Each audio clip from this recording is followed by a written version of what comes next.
Assalamualaikum warahmatullahi wabarakatuh. Kembali lagi kawan di Legenda Catur Dunia. Masih dari video World Cup 2023 babak semifinal untuk kategori Open game kedua kawan. Dan Magnus Carlsen akhirnya berhasil lolos ke final. Ini merupakan prestasi pertama Magnus Carlsen di Piala Dunia Catur bisa lolos ke final selama karirnya kawan. Kalau edisi sebelumnya dia gugur di semifinal dikalahkan oleh Jan-Christoph Duda dan Magnus Carlsen menempati posisi ketiga edisi sebelumnya kawan. Dan sekarang Magnus Carlsen sudah bisa mencapai final kawan dan akan menanti hasil dari Caruana versus Praggnanandhaa di tiebreak karena mereka dua kali bermain remis di permainan klasik kawan. Sedangkan untuk kategori women kawan sudah di partai puncak, partai final kawan game kedua. Sementara finalis ini bermain imbang, dua kali remis dalam permainan klasik kawan. Sedangkan untuk tempat ketiga sudah ada pemenang yaitu Anna Muschuk.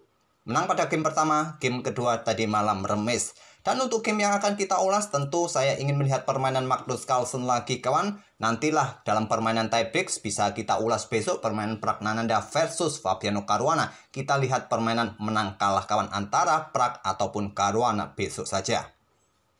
Oke, game kedua antara Nijat Abbasov yang pegang putih melawan Magnus Carlsen, di mana Nijat Abbasov ini harus menang kawan jika ingin melanjutkan game ke tiebreak. Dan Magnus Carlsen hanya butuh hasil remis karena pada game pertama Magnus Carlsen unggul satu game. Pion D4 kawan dan kuda F6 ada kuda F3, pion D5, gajah F4 London System dimainkan oleh Nijat Abbasov. Permainan yang sukses mengalahkan Vidit Santos Gujarati kawan di babak sebelumnya. Di sini Carlsen memilih dengan gajah F5. Kalau pilihan utamanya untuk menghadapi London System, pion C5 merupakan jalur utamanya. Tapi Magnus Carlsen memilih variasi simetrikal dengan gajah F5 kawan. Dua gajah saling berlawanan warna, berhadap-hadapan kawan. Posisi kuda juga sama, pion pusat juga sama, cukup simetris sampai langkah ketiga ini. Pion E3, Magnus Carlsen juga mengikutinya dengan pion E6. Pengembangan kuda B ke D2, Magnus Carlsen juga mengikutinya kuda B ke D7. Tapi selepas pion C4 ini kawan, Magnus Carlsen tidak membalas dengan langkah yang sama, yang simetris dengan pion C5. Di sini kebanyakan pion ini didorong maju kawan ke petak C6 di game-game sebelumnya. Tapi Carlsen langsung baku hantam, pion D pukul, pion C4. Kalau kalian mengikuti langkah putih copy paste dengan pion C5 atau copycat semacam ini kawan, masalahnya di sini nanti. Pion pukul pion, jika diambil balik menggunakan pion E, putih akan baku hantam lagi, pion D pukul pion C5, diambil balik oleh gajah, hitam punya pion terpisah di lajur pusat. Gajah E2, rokade di langkah berikutnya bisa jadi opsi putih. Ataupun jika diambil menggunakan kuda pion ini kawan, awas ada ancaman di sini. Tapi gajah terlebih dahulu ditarik mundur ke G3. Mungkin gajah akan menghindar ke petak G6 terlebih dahulu. Nah di sini ada masalah nanti kawan. Di sini kemungkinan akan ditantang dengan pion A6, sikat baku hantam di sini kawan, dan melanjutkan dengan pion pukul pion.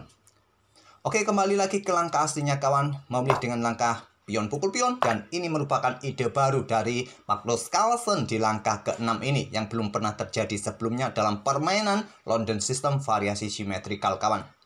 Diambil balik menggunakan gajah, kalau ambil balik menggunakan kuda kawan, di sini gajah akan meluncur punya tempo keluar skak. Apakah blokade dengan kuda C ataupun kuda F di sini kawan? Memberikan tempo gajah keluar. Jadi diambil menggunakan gajah pion C4, selanjutnya gajah D6 lanjut Magnus Carlsen. Perlu diingat sekali lagi pada game kedua ini Magnus Carlsen hanya butuh hasil remis. Dan biasanya kawan saat pemain butuh hasil remis kawan, dia mencoba bermain cukup simple dan tidak perlu kompleks. Sebisa mungkin ya menantang pertukaran agar permainan lebih cepat, simple kawan, dan kebanyakan menghasilkan permainan remis. Dan gajah G3 bisa jadi opsi di sini kawan, memilih dengan langkah blokade dengan kuda E5. Menantang pertukaran kuda, jika diterima menggunakan kuda, awas ada dua perwira kena garbuan kawan. Ataupun jika diterima menggunakan gajah, hitam sudah tidak bisa bermain dengan gajahnya lagi kawan. Putih masih bisa bermain dengan sepasang gajah. Mungkin di sini kuda ke D5 coba ancam gajah mundur ke sini kawan ke petak G3. Itulah opsi jika gajah yang ambil kuda yang ada di petak E5. Belum saatnya Carlsen bertukar gajahnya kawan, melangkah kuda ke petak E4. Rokade juga bisa jadi opsi kawan, memilih kuda ke petak E4. Langkah bagus dari Magnus, menantang pertukaran, ditolak, usir kuda dengan pion F3. Magnus Carlsen baku hantam sekali lagi kawan, diambil balik oleh menteri. Dan di sini pion F6 gantian Carlsen yang usir kuda yang cukup mengganggu di area pusat. Simplifikasi sekali lagi dari kedua pemain kawan, kuda pukul kuda D7 diambil balik oleh menteri. Kemudian pion E4 untuk mendapatkan kontrol yang solid di pusat untuk mengimbangi dua pion hitam di pusat ini kawan, dan usir gajah. Di sini ada kesempatan Magnus Carlsen untuk mempercepat simplifikasi baku hantam perwira kawan, untuk mempercepat tujuannya untuk mendapatkan potensi remis yang lebih besar tanpa perlu ada perwira yang banyak di atas papan. Itulah salah satu cara untuk mendapatkan potensi remis yang besar kawan, yaitu kalau bisa sesegera adu buah-buah di atas papan. Sehingga permainan simpel tidak kompleks dengan adanya buah di atas papan. Carlsen memilih gajah terangnya mundur ke petak G6 terlebih dahulu. Dan di sini kawan, kesempatan putih untuk menjaga perwiranya di atas papan bisa bermain dengan gajah mundur ke petak E3 atau dorong pion E5 kawan. Tapi memilih dengan langkah benteng D1 tetap menawarkan pertukaran, dan sudah saatnya dari tadi Carlsen menukarkan perwira. Kali ini Carlsen tidak mau buang waktu kawan untuk mempercepat permainan endgame lebih cepat. Simplifikasi diambil balik oleh menteri dan gajah siap reposisi, discover dan double attack kawan. Di sini diantisipasi dengan langkah raja ke petak F2. Lanjut Nijat Apasov, persiapan juga bentengnya segera dikeluarkan ke lajur E. Tidak bisa sekarang kawan untuk double attack seperti ini karena pion pukul pion ada discover juga bagi menteri kawan. Jadi menteri ini bergeser terlebih dahulu ke lajur C untuk serang gajah. Lanjut Magnus, gajah mundur ke B3 dan sudah tidak bisa lagi discover di sini kawan. Gajah terkoneksi dengan pion masih cukup aman. Di sini menteri bergerak ke petak B6 untuk pin pion ini. Menteri mundur ke E3 blokade pin-pinan dan Magnus Carlsen memutuskan untuk rokade panjang. Benteng diangkat naik ke petak D2 untuk perkuat posisi pion kawan. Magnus Carlsen juga melakukan hal yang sama. Benteng diangkat ke D7, benteng HD1, benteng HD8, dan gajah C4. Untuk persiapan pion-pionnya segera didorong mungkin. Di sini pion C5 didahului oleh Magnus Carlsen mencegah pergerakan pion B kawan, langkah pengorbanan. Dan di sini pion didorong maju ke D5, baku hantam di petak D5 diambil balik menggunakan pion E.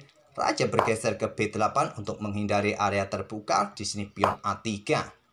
Yang terkuat lainnya tadi bergerak ke petak E4 kawan di sini untuk memperkuat posisi pion.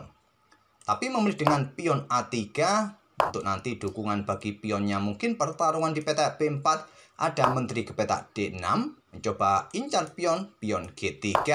Dan benteng bergeser ke E7 serang menteri. Menteri bergeser ke lajur C ke C3. Carlsen mulai serangan sisi raja dengan pion H5. Di sini ada pion B4 tantang Nijat Apasov. Carlsen tetap dorong pion sayap raja terlebih dahulu pion H4. Terlebih dahulu pion B pukul pion C5 ancam menteri. Menteri ambil balik dengan tempo skak. Blokade dengan menteri menantang pertukaran. Ya, diterima saja oleh Magnus Carlsen, tapi terlebih dahulu dengan langkah pion H pukul pion G3 skak. Diambil balik oleh pion H, baru sekarang Carlsen bertukar menteri dan mencoba melakukan permainan endgame lebih cepat kawan. Tadi terlihat evaluasi bar tidak terlalu menyukai langkah pertukar menteri mundur ke petak D6 yang lebih kuat kawan. Tapi tujuan Magnus Carlsen hanya butuh hasil remis, jadi simplifikasi kawan. Benteng C7, di sini ada pion G4. Benteng C5 tetap tekan pion, mencoba nanti bergeser juga opsinya kawan. Di sini pion didorong maju ke A4. Gajah mundur ke E8 serang gajah. Gajah mundur ke B3 buka akses benteng menjaga pion. Gajah menjaga pion. Di sini ada benteng C3 serang gajah. Ditantang dengan benteng 1 naik ke D3. Pertukaran benteng diladeni oleh Magnus.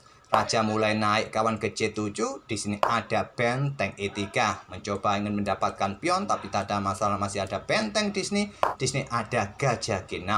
Pion G5 diadu agar pion ini double. Bertumpuk kawan, gampang nanti bisa direbut kembali. Ditolak dengan benteng E8, tantangan pertukaran benteng. Ditolak dengan pion G pukul pion F6 terlebih dahulu. Diambil balik baru pertukaran benteng. Kita temui permainan endgame gajah terang versus gajah terang. dengan jumlah pion yang sama, cuma posisi pion tidak seimbang lagi kawan. Masih berpotensi remis. 99% masih berpotensi remis.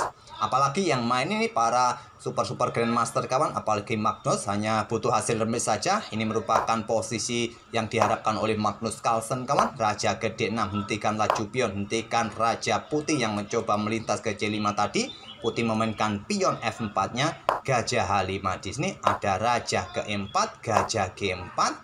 Mengawasi petak terang kawan, gajah C2, raja C5. Di sini ada gajah B3 dan di sini ada gajah ke H3, gajah mundur ke C2, gajah D7, mondar-mandir saja kawan. Diikuti raja siap bergerak untuk ambil pion ini pertukaran nanti kawan. Tapi yang menjadi kendali juga ada pion bebas di lajur D. Gajah D1, raja C4, gajah E2 skak, raja ke C5. Di sini gajah mundur ke D1, pion B6, gajah C2.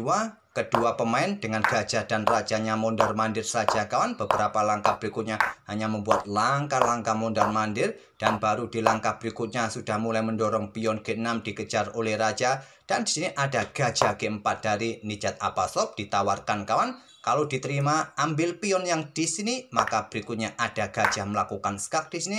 Raja bergeser, maka pion didorong maju, bisa mempercepat promosi. Ini akan memaksa gajah ditawarkan. Dan di sini kawan, kalau menurut perhitungan engine, ya putih masih punya kesempatan menang kawan. Dalam perhitungan engine. Tapi dalam kacamata manusia nanti mirip juga dalam permainan aslinya kawan. Tapi kalau tadi di posisi ini tadi kawan, setelah dorong pion dan mulai pergerakan menawarkan gajah, bahayanya di sini kawan, blokade dan gajah sudah tidak bisa mengawal pion ini promosi, pion bisa dipromosikan.